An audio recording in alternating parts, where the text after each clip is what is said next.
Translation and purport by His Divine Grace A.C. Bhaktivedanta Swami Srila Prabhupada. Srila Prabhupada ki. Translation. The form which I see is eternally freed from material contamination and has advented to show mercy to the devotees as a manifestation of internal potency. This incarnation is the origin of many other incarnations, and I am born from the lotus flower grown from your navel home. Please repeat after me. The form which I see is eternally freed from material contamination and has advented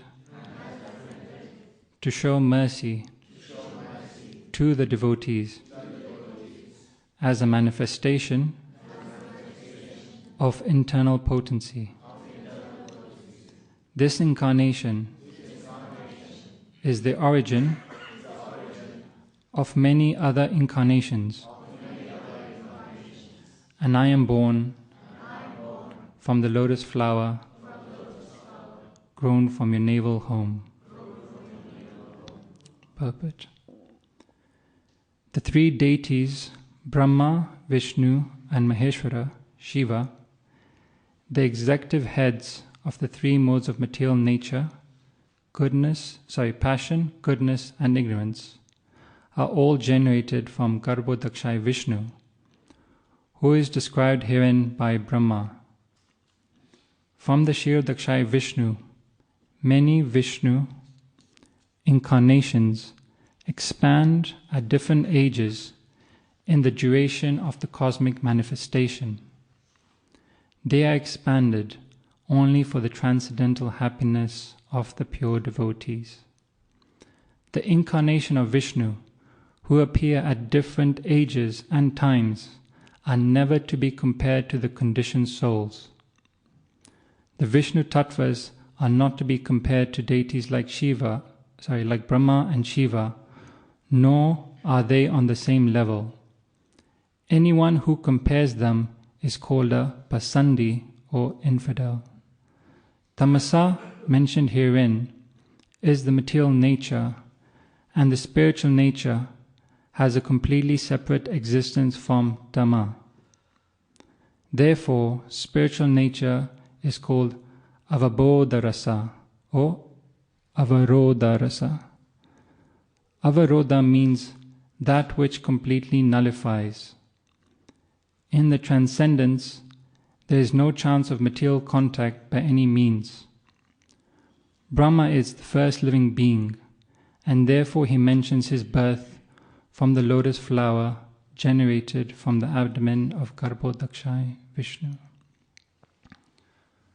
Om Jnana Timirandasya Gyananjana Shalakaya Chakshurun Militam Yena Tasmai Shri Gurave Namaha Shri Chaitanya Manobhistam Stapitam Yena Bhutale Swayam Rupa Kadamayam Dadati Swapadantikam Vandeham Shri Guru Shri Yuta Padakamalam Shri Guru Vaishnavamscha Shri Rupam Sagajatam Sahagana Raghunatam Vitam Tam Sajivam Sadvaitam Savadutam Parijana Saitam Krishna Chaitanya Devam Shri Radha Krishna Padan Sagana Lalita Shri Vishakam Vitamscha He Krishna Karuna Sindhu Dina Bandhu Jagatpate Gopesha Gopika Kanta Radha Kanta Namostate Tapta Kanchana Gaurangi Radhe Vindavaneshwari Vishabhanu Sute Devi Pranamami Haripriye Namo Mahavadanyaya Krishna Prema Padayate Krishnaya Krishna Chaitanya Namne Gauratisve Namaha Pancha Tattva Makam Krishnam Bhakta Rupa Sarupakam Bhaktavataram Bhaktakyam Namami Bhakta Shaktikam Aroja Bhagavan Vajeshatanayas Tadama Vindavanam Ramya Kasidupasana Vajavado Vargena Vakalpita Srimad Bhagavatam Pramanamalam Prema Pumahotamahan Shri Chaitanya Mahaprabhu Matamidam tatta dharana praha vanchakalpatrubhyascha kripa sindhubhya evacha patitanam pavanebhyo vaishnavebhyo namo namaha Namo Vishnupadaya Krishna Pistaya Bhutale Srimati Bhaktivedanta Swami Nityanamine Namaste Saraswati Deve Gauravani Pacharine Nirvishesha Shunyavadi Paschatya Deshatarine Jai Shri Krishna Chaitanya Prabhu Nityananda Shri Advaita Gadadara Shivasadi Gaura Bhakta Vrinda Hare Krishna, Krishna Krishna, Hare Hare, Hare Rama, Rama Rama, Hare Hare.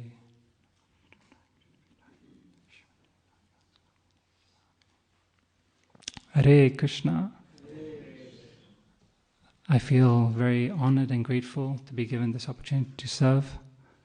I'm speaking for my own purification, and hopefully together we can say something about this most glorious book, the Srimad Bhagavatam, and chant some of the nectar together. The class is going to be a little bit different to a normal lecture. It's going to be a discussion, so hopefully you've got the roaming mic ready. Fantastic. Okay.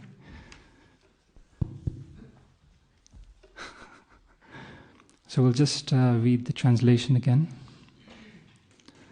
The form which I see is eternally freed from material contamination and has advented to show mercy to the devotees as a manifestation of eternal potency. This incarnation is the origin of many other incarnations, and I am born from the lotus flower grown from your navel home. So here we see Lord Brahma starting his prayers to Garbhodakshai Vishnu. And the story of Garbhodakshai Vishnu and the Lord's appearance, Lord Brahma's appearance, is very significant, because from this pastime we can draw many parallels to our own life. Just very briefly summarizing the last chapter. Before that, which conversation are we hearing at the highest level in the Bhagavatam? Sorry? We're listening from Maitreya Muni to Vidura, okay. And essentially Vidura is asked about the creation, and so Maitreya Rishi is basically explaining about the creation as we understand it. And so what's the first thing that happens? Does anyone remember? What is described right at the beginning? Sorry? But more specifically just from the previous chapter itself.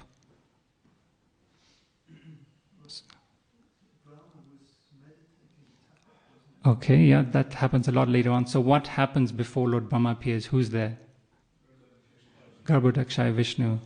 And what is Garbhodakshai Vishnu doing? He's in meditation. He's in transcendental sleep, also known as Yoga Nidra. And then simply by his inspiration, the material elements and different things are all inert. And then by his inspiration, everything comes together, and then out sprouts from his abdomen a lotus flower, and out comes Lord Brahma. What happens after that? What does Lord Brahma do? He's wondering where the lotus stem is coming from. Yeah, he's pretty much born, and we have to understand that his consciousness is a little bit different to ours. When we are born in this material world, we take the form of little babies and we don't know what we're doing, and we cry to our mother and father, what's happening? Haribol. And Lord Brahma is pretty much in the same predicament. He is born from this lotus flower and he's bewildered. He's confused. He doesn't know what is happening, who am I, why am I here? So he's trying to figure out life and what should I do. So then what does he do after that? He goes down the stem. Yeah, he's looking, he sees the ocean and he's just like, okay, I can't quite see anything. Everything is quite dark, right? He can't see anything. So he's like, okay, the only place that I can go is down. So let me go exploring what's happening down there. And what happens then? He didn't find anything. Yeah. He's pretty much going down, down, down, down, down, and all he sees is this causal ocean, and it's very ferocious, and he actually gets terrified. And what does he do after that? Not quite. Go on. He comes back again, and then what happens? Yeah, so essentially, he gets inspiration from the Lord to perform austerities. So even in our own life, nothing happens without the mercy of the Lord. We can all try and figure out the world by our own intelligence, knowledge, skills, the material energy. But, like Lord Brahma, we get stuck. We can't figure out what to do. So it's only by the Lord's inspiration, by the Lord's mercy, does he get that inspiration to perform austerities. And how long does he perform austerities for? 100 years. Celestial years. Thank you. So Lord Brahma, just like us, he's also performing sadhana. His sadhana is for 100 celestial years. Sometimes we wonder, I've been practicing, I've been a devotee for this long, and why is nothing happening yet? And so Lord Brahma is praying in deep meditation for 100 celestial years. What happens after that? Pardon? Okay, so he's already started meditating. He already hears the tapa, and then? He hears Krishna's flute, okay. And then? He sees, go on. I can't hear, sorry. He sees the lotus feet of the Lord. Yeah, he almost like opens his eyes, and all of a sudden, what does he see? Sorry? He sees the Lord, yeah. So, before, without the Lord's mercy, he tried to analyze the material world, and he couldn't see anything. But by the Lord's mercy again, he's able to see the Virat Rupa form of the Lord.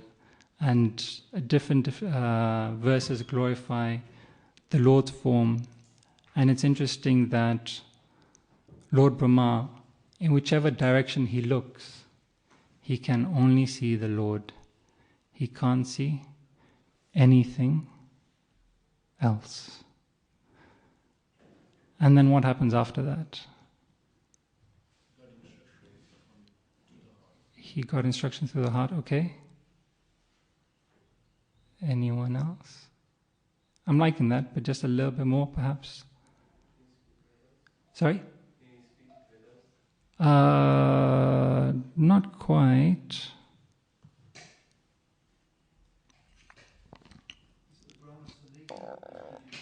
Yes, the Brahma Samhita is produced. Not quite there though. So, sorry? Yes, he gets creative impetus. So Brahma gets creative impetus to essentially create. Because you've got to remember, Lord Brahma is the first living entity and nothing's really happened yet. So again, by the mercy of the Lord inspires him with this passionate energy to create. Very good. And what happens after that? Brahma offers prayers. Well done. Okay, so that's basically where we are. And so Lord Brahma has just started offering prayers to the Supreme Lord. And I was reflecting and I was thinking that actually in the life of every Vaishnava, particularly Grihastas, we're also praying every day the Hare Krishna Maha Mantra, right? And perhaps for those people who are working in the outside world, it's perhaps the devotional service that they have the most time to give in any given day compared to, say, the other angas. For those of you in the ashram, you're obviously performing many other different types of devotional service, but for those devotees who are working in the outside world, prayer and japa is very important. So I wanted to speak a little bit about prayer. I'm just waiting for the curtains to open. Jai Shri Shri Vada Gokulananda ki, Jai Shri Shri Sitaram Lakshman Hanuman ki, Jai Shri Shri Gunitai ki, Jai Guru Parampara ki, Jai.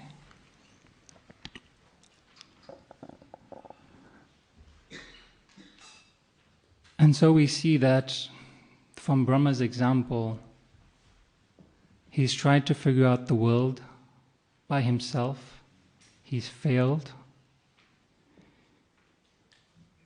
He hears the word tapa, so he gets some inspiration to perform tapasya, and then he, in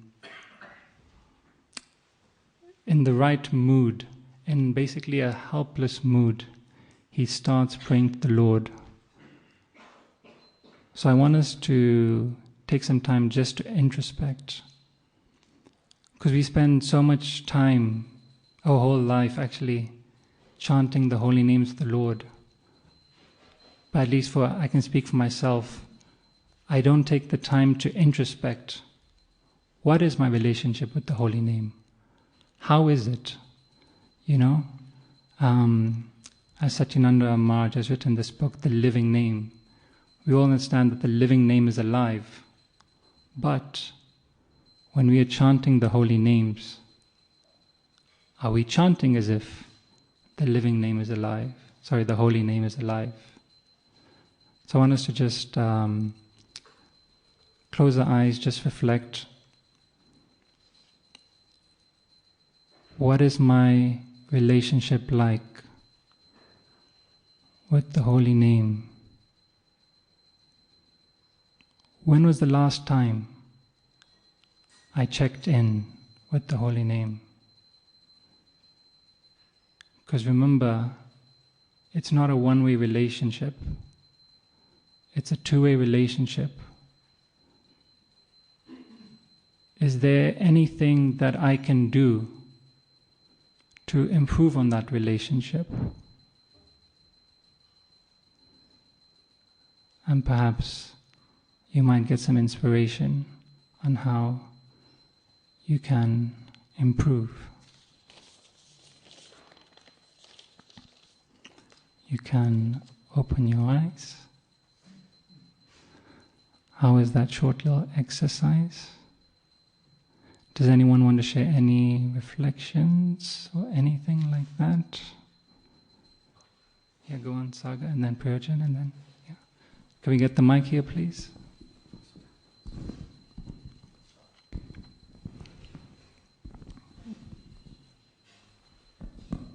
I was thinking of the emphasis of the holy name, like how sometimes we take it for granted. And then I particularly remember. Me too.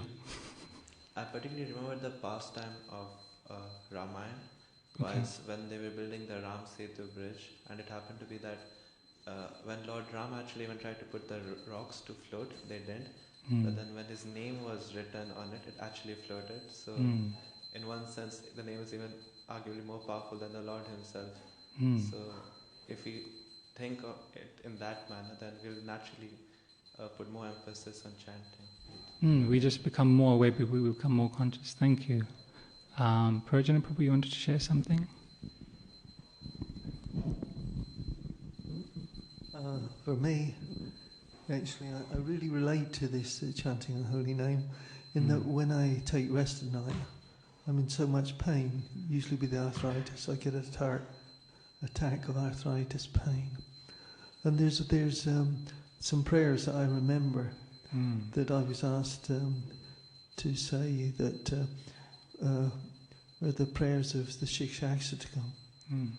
And by the time I've chanted there, that the Siddheswar, which is the conception of all the Vedas as we understand it from Lord Chaitanya, in his final Antya-lila chapter, it does bring relief, actually, but I have to concentrate on those prayers but actually then gradually it dissipates. Believe me, just to lay on a bed, some people think they go to sleep, and I don't. I cannot. I have to chant. And usually I've been chanting all night to sort of reach the shower. So what to do? Thank you for sharing that. Thank you for opening your heart and that heartfelt prayer. We had someone else at the back. Prabhu, you wanted to share. And I was thinking, as Persian Prabhu was speaking, that actually, maybe not you guys, but at least I can speak for myself. Sometimes we just rush to our beads just to chant, and we forget why we're even chanting, right? And so I really appreciate what Persian Prabhu is doing. He's almost creating that, it's almost like a warm-up. He's creating the right mood, the right mind frame, so that when I am chanting, I can have that right consciousness. And when I'm in the right consciousness, I can experience so much more the holy name, and I'm actually relishing the holy name as I'm chanting. Yes, Prabhu. Haribol. For me, it's more about, we tend to ask for this and that and everything else. But it's more about also allowing that to come back, reverb, in the vibration. So learn to listen and connect. Like you said, it's a two-way relationship. Yeah. So thank you, Prabhu, for sharing. So I can very much relate to that. Generally, the tendency is that when we approach the Lord, we have a tendency to ask the Lord for something. But how many times do we approach the Lord and say, "Oh dear Lord, what can I do for you?" And really, I was thinking about Srila Prabhupada's prayer that really, we're not asking the Lord for anything material, but we're asking the Lord for service. Please engage me in your devotional service. And so when we're in the right mind frame, we can actually call out to the holy name in such a mood and actually, really enjoy, have a relishing time with the holy name. Thank you. Yes, Prabhu, you want to share? Yeah. I was just thinking, as Bhakta George Harrison Prabhu said, that the pudding you can know by its taste. Sorry, pudding? Pudding you can know by its taste. Pudding you can know by its taste. And at the same time, as we start to understand the holy name as a person, then Krishna reveals himself through this form to us, that we can have the experience of being as a person, as he said in Bhagavad Gita. As one surrender to me, I reciprocate, I reward.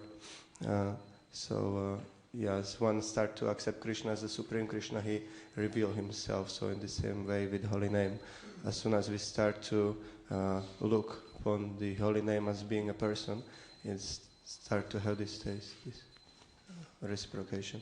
Yeah, thank you. And I think it's so important that we sometimes hear that we need to recommit ourselves, we need to rejoin the Hare Krishna movement. I also feel that sometimes we need to recommit ourselves to the chanting of the holy names and just introspect and just take some time out and just be like, okay, so why am I chanting? We all know the reason why we came to Krishna consciousness and why we took up to the process, right? But sometimes we forget that. So by just regularly remembering what the holy name is and the different benedictions we can get from the holy name, our chanting will just be so much more present and alive. we'll go for Bishal Prabhu and then we'll go to Prabhu. Yeah. Hare Krishna. Yeah, I was just reflecting on my relationship with the holy name. And I was surprised to find that my mind was averse to it. And you're saying, get away from me to the holy name like that. And it's caused pain in some sense because the mind is usually, maybe I'm chanting in the mood of subduing the mind. So the mind is obviously going to react like that. So I obviously have some reframing of my mind to do. So it's nice actually exercise to see what the mind is like with the holy name. Yeah, thank you, Bishal Prabhu, for your honest reflection. And yes, I think we all struggle with the mind. And I guess it can help calming the mind by just trying to live more in the mode of goodness. The tendency is to live in the mode of passion, to think like we need to do this, I need to chant X number of rounds by this time. And imagine you're having a conversation with a friend and you're just talking, right? There's no time limit. The relationship is very different. If all of a sudden you have a call somebody calls you and be like, hey, have to speak, but I've only got 20 minutes. And then you just feel a bit rushed and you just feel like, oh my God, it's so much more in the mode of passion. And so if we can not have this time-boundedness of, I need to chant this many rounds by this many time, we don't see it as a chore. Really our relationship with the holy name can change. So thank you. Yes, Prabhu, and then here just in front. Yeah. Hare Krishna. Hare Krishna. So as there are three things which I always try to keep in my mind while chanting. First one, that Krishna and his holy name are non-different. Second, Krishna is the one who has our deepest relationship with. He's a sarva, like we say, like he no one can think much better than us than him. And he's our ever well-wisher. Yeah, he's our ever well-wisher, and we are his eternal servant, and we are earning for his service. These three things I try to keep in my mind. And as wonderful. And as holy name is a person, so I try to prioritize, but I even most of the time fail, but I still trying to prioritize him, and not just chanting as a chore, not trying rushing my rounds just to finish the count before the time, because if you are talking to a person and if you are not giving enough time to it and you are prioritizing different things, then obviously the person will not feel properly. So holy name is also a person. Absolutely. So you have to treat it as a person. Absolutely. I'm trying, and hopefully by your mercy I will keep that. Hare Krishna, by the Vaishnava's mercy. But yes, thank you so much. So maybe Prabhu can share, and then we'll go to the ladies. If anyone wants to share something. Hare Krishna. I wanted to share something regarding the Hare Krishna Mahamantra. Like we have heard this Mahamantra since our childhood, but we didn't know the meaning. Then after knowing the meaning, 30 years ago, we started chanting. But of late, I've been talking about this Mahamantra at every Aarti and explaining to the guest what is the meaning. But I still was not thinking in my mind that what is the meaning of this Hare Krishna Mahamantra, why I am chanting. And then when I see those new people, they knew, and then I'm thinking again that while I'm chanting in the morning, that I did not know and I did not have that realization. And then I'm chanting and then I'm realizing now after so long. Thank you for sharing, Prabhu, that yes, sometimes we, like I was saying, we need to recommit ourselves. We've heard the reason why we chant Hare Krishna, and we've all heard the meaning of the holy names. But given that it's something that we spend so much time doing, right? Every day we commit ourselves 2 hours. So it's very important that we take the time to just take a step back and just reflect, what is my relationship like with the holy name? Damodar Prabhu. Thank you. I was reflecting on, you mentioned japa and prayer, and I was thinking if there is if there's really a differentiation. So I was thinking that between japa and prayer. Yeah, that's my reflection. That is that my prayer is to be engaged in service in that sense. Yeah, I think we could almost look at it like compare meditation, japa, and prayer, and just like, are they all the same thing or are they different? Don't know if anyone has any thoughts on that.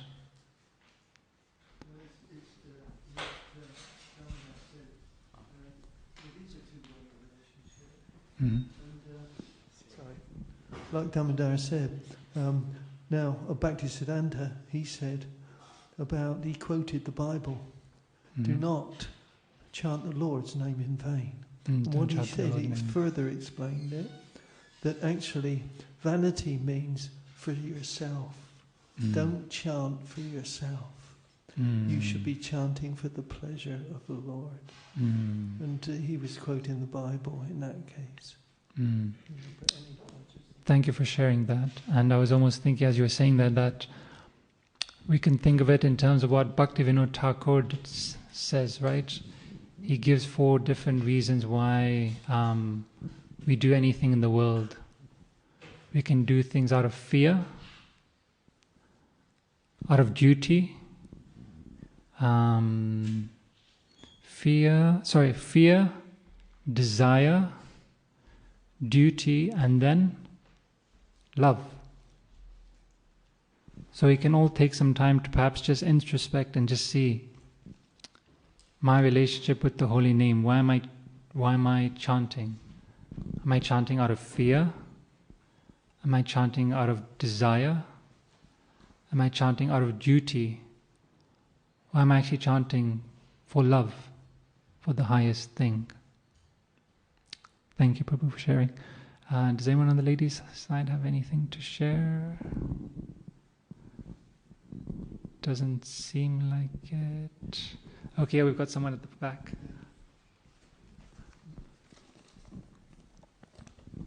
When I was reflecting, I just thought that the holy name is not different from Krishna, and we're the servants of Krishna. So we can see chanting as a service to Krishna, and that the best way we can do this service is by hearing every syllable attentively. Thank you. And I feel in today's fast-paced world, we so use the concept of multitasking, right? Because time is so short, we're always trying to make the most of time. So let me do this and let me do that. And that's basically what happens, I feel, when you try and do a japa. We are multitasking. It's a little bit of Krishna and then a little bit of planning and a little bit of this and a little bit of that and a little bit of everything. So I think it's important that we try and be conscious and perhaps just try and do one activity at any single time by being conscious of everything that we do, and by being conscious of everything that we do by not multitasking. When we actually chant, we can actually have that one-mindedness, that one focus of actually chanting and actually experience something. I'm conscious of time, so we'll see if there are any final thoughts or questions. Oh yes, please. Yeah, one please. more. I'm just thinking about Krishna consciousness. What does it mean? Being conscious of Krishna, connecting with Krishna, and actually building a loving relationship with Him. That's what I think when I'm chanting. Wonderful. I'm so happy you have such a positive mindset, and hopefully we can all gain some inspiration from that. Any final thoughts or questions? Otherwise we will end there. Okay, yeah, we've got one of the lady, yeah, and then we'll end. Last comment or thought? Sorry? I tried to say, but my English is so bad. That's okay. I was thinking about being in goodness, and so what I realized is chanting the holy name is something about change, move the vibration of the holy name from the hand to the heart. And so like passion, we are always in the mind, and in goodness we move to the heart. So it's change this From the head to the heart. Thank you. Yeah, so the holy name is actually all pure. I think it's us who have the conditioning, and so because we don't appreciate the transcendental vibration, we approach the holy name from the different modes. So just to clarify, so it's us that are conditioned. We have got the three modes of material nature. The holy name is all pure, but definitely from going from the head to the heart, definitely it's the way forward. And actually we can have a more nourishing relationship with the holy name. Jai. Shri Nam Prabhu ki jai. Jai Gantaraj Srimad Bhagavatam ki jai. Nitai Gaur Prem Nande Hari Hari Bol.